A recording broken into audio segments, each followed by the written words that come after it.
ሓደ ሰብ ኣብ ህይወቱ ክልተ መነጽራት ክውንን ኣለዎ። ተሓንቲ መነጽር ነቲ ፍሉጥ ጸላኢኡ ክከታተለላ፣ እታ ካልአይቲ መነጽር ድማ ነቲ ፍሉጥ ፈታዊኡ ክከታተለላ።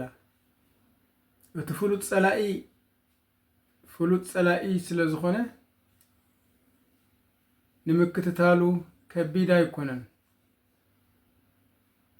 ፈታዊኻ ግን ኩሉ ግዜ መሳርሒ ናይ ጸላኢኻ ኮይኑ ክቐርብን ክመጽእን ስለ ዝኽእል ንዕኡ ንምክትታል እውን ሓያል መነጽር የድልየካ። እዚ ማለት ግን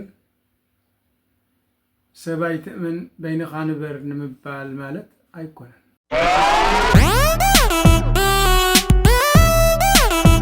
እቲ ዝመቀረ ነገር ኣብ ዓለም ምስ ናተይ ትብላን ናተይ እትብለካን ተሓቋቒፍካ ምሕዳር ካብዚ ንላዕሊ ዝጥዕምን ዝምቅርን ዋላ ሓደ ነገር የለን።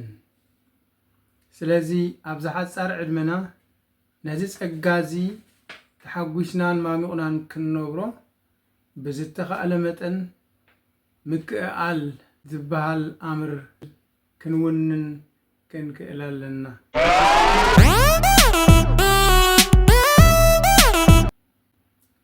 ወዲ ተባዕታይ ብዘይ ጓል ኣንስተይቲ ከምቲ ብደው ዝነቐጸ ጉንዲ እዩ።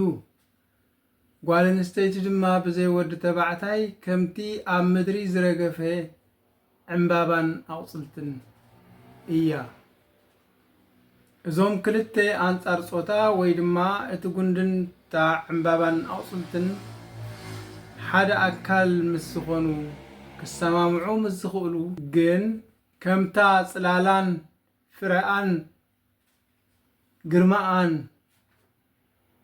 ዘይትምኖ ገረብ ማንጉስ ይኾኑ ማለት እዩ።